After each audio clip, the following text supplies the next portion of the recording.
seja, o Palocci sempre foi um homem do grande capital, da ligação do PT com os grandes bancos, que compraram leis e medidas provisórias. Está provado que eles compraram leis e medidas provisórias. A primeira pergunta que fica é: essas leis vão ser, de alguma forma, canceladas? E os seus efeitos, ou vai ser necessário novas leis para que substitua aquelas que foram compradas? Você compra a lei. Portanto, é mais, isso está fundido, e isso é importante que você entenda. Se na primeira parte que nos assiste, a acusação bate ou não tem, na primeira questão hoje do nosso jornal, a segunda bate no PT. Perceba que o problema, portanto, não é a contradição saitêmene entre os criminosos do PT, não é entre projeto criminoso de poder 1 e projeto criminoso de poder 2, não. Esses dois têm de sumir, esses, entre outros, têm de desaparecer. O que nós queremos é uma nova república. Então, o papel que está sendo feito pela justiça é fundamental. E essa não é a primeira, vai ser a única condenação de Palocci. É apenas a primeira. E veja como atingiu, como é que foi financiada as campanhas eleitorais de 2010, 2014, presidenciais, de 2006 e as campanhas municipais de 2008 e 2012, inclusive aqui de São Paulo. Portanto, ainda várias condenações vão ocorrer em relação a Antônio Palocci de outros processos, e ele ameaçou fazer a delação premiada. Aquela frase final no depoimento a Sérgio Moro, na verdade, era um recado ao sistema financeiro, porque até o momento o Palocci está fazendo uma delação seletiva, atingindo uns e guardando outros. Entre outros, o Lula, protegendo o Lula, os grandes bancos, e atingindo outros que ele considera que são mais palatáveis e tal. Portanto, é mais uma ação criminosa no aparelho de Estado. Essa do PT. Certo. Olha, eu tive a oportunidade de ver quando o Palocci se dirigiu no seu interrogatório ao juiz Moro, disse: olha, estou à sua disposição. Acho que todo mundo que assistiu, a maioria dos telespectadores, perceberam que ele se colocou à disposição do juízo para explicar, dar informações sobre o que lhe fosse perguntado. Eu estranho o fato do juiz Moro não ter entrado por esse caminho. Estranho por várias razões. Não porque esteja duvidando do juiz, não. Talvez ele não tenha acreditado, de fato, na sinceridade das palavras do Palocci. Talvez o Palocci tenha já negociado e desnegociado, feito lá, tentativo. Enfim, o Vila sintetizou agora há pouco aí, querendo manobrar com a denúncia que ele pode fazer. Sem dúvida nenhuma, o que se espera da denúncia do Palocci é que sejam apurados os crimes cometidos pelo sistema financeiro como um todo, que modificou a legislação para se beneficiar. E até onde esses bancos estão envolvidos nisso. Por quê? Olha, é uma coisa que eu estou vendo agora o seguinte: o que eu faria se eu fosse um deputado nesse momento? Tem uma denúncia de que os bancos modificaram a legislação para se beneficiar, medidas provisórias foram encaminhadas, beneficiar os bancos. Já teria chamado a minha assessoria, recrutado uma sociedade que não pudesse me ajudar, e ia levantar todas as decisões tomadas nesse período que envolviam o interesse de banco. Nenhum deputado fez isso. Nenhum senador fez isso.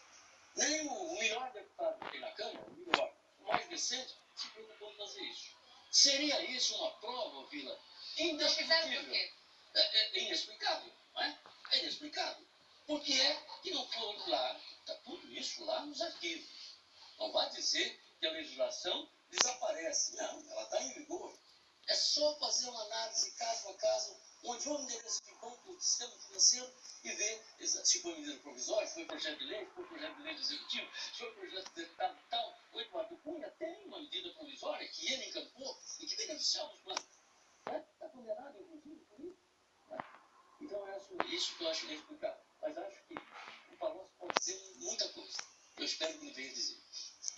No pedido de prisão do senador afastado do PSDB, Aécio Neves, o recurso dele contra o afastamento do mandato só serão julgados em agosto, após o recesso judiciário. A informação foi dada pelo gabinete do ministro do STF, Marco Aurélio Mello, que é relator da ação. O motivo para o adiamento é que o Procurador-Geral da República, Rodrigo Janot, precisa emitir um parecer sobre o pedido de Aécio para ser julgado pelos 11 ministros do Supremo. Inicialmente, o caso seria avaliado pela primeira turma, composta por 5 magistrados. Com base nas relações da JBS, Aécio Neves é acusado pela PGR de corrupção passiva e obstrução de justiça. Nova pesquisa Sobre a eleição para presidente feita pelo Datafolha, mostra o ex-presidente Lula liderando as intenções de voto no primeiro. Os eleitores se mostram preocupados com a violência e tentaria que o chamado candidato história. A pesquisa do Datafolha fez vários cenários de intenção de voto para a eleição presidencial do ano que vem.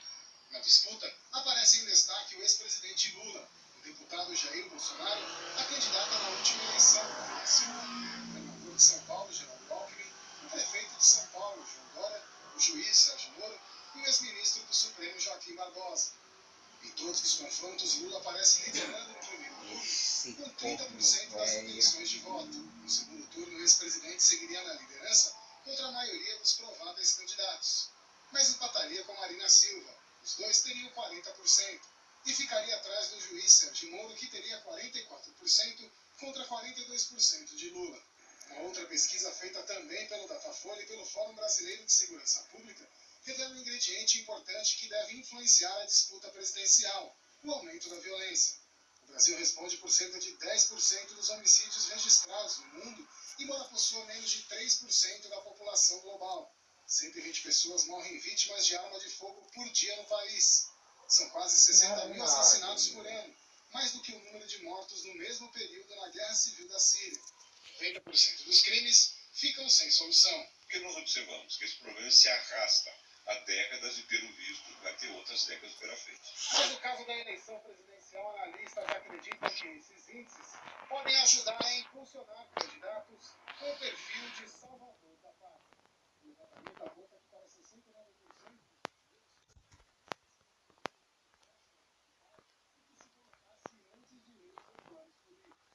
Eu venho analisando essa questão pelos meus 20 anos, relatando esse receio que a gente tinha dessa situação, inclusive a escolha, a procura de candidatos autoritários. Mas a expectativa que nós temos é que o próprio processo democrático, o debate pré-eleitoral, eleitoral, conduza às melhores escolhas. Sem dúvida nenhuma, a democracia é o melhor remédio. São duas pesquisas aí destacadas na reportagem. Vamos começar com a pesquisa de intenção de votos para presidente, que mostra o Lula aí com 30% na frente, Bolsonaro e a Marina em segundo lugar, Bolsonaro com 16% e Marina com 15%. Vila. Eu acho que não tem importância nenhuma. Podia fazer pesquisa sobre disco voador. 20% da população ia dizer que acredita em disco voador e metade delas vai dizer que a sede é em Varginha. Isso não tem importância nenhuma.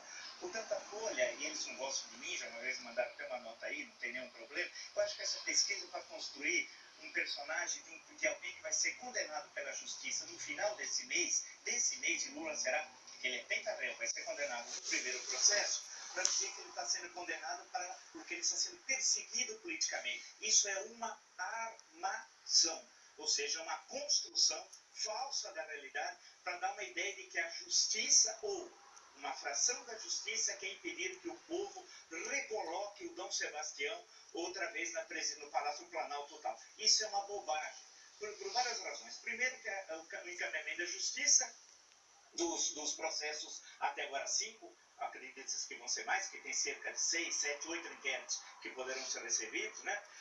E aí vira uma nova ação penal. Isso é uma coisa, e que mostra aí o Lula como chefe do Petrolão, ou como prefere o Ministério Público Federal, como comandante máximo da organização criminosa.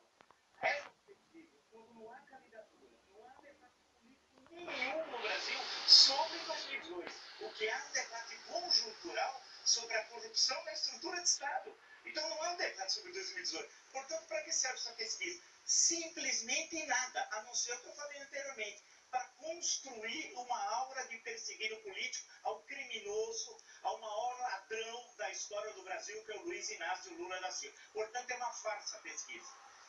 Tem muitas pessoas que estão participando bastante aqui, comentando a pesquisa. Vou colocar aqui o Marcos Mazurek, ele pergunta: Bolsonaro teria condições de governo? Por que faz as pessoas apontarem ele? Bom, as pessoas, diante do quadro desse dado, datado, explicitado, as pessoas vão procurar um novo. Né? Não, na França, o eleitorado mais civilizado votou Le Pen. Né? O Trump, né? Aloprado, né? Ganhou a eleição nos Estados Unidos.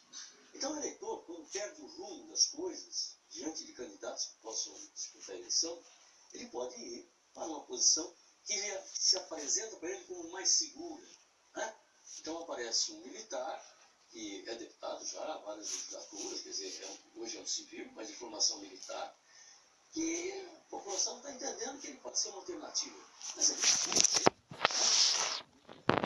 Agora, eu só queria chamar a atenção para essa outra parte da reportagem aí, que trouxe a questão da violência urbana, que faz a população aí, até dos promotores da prática, como coloca a pesquisa. Essa é uma das condições que leva o eleitor a optar por um voto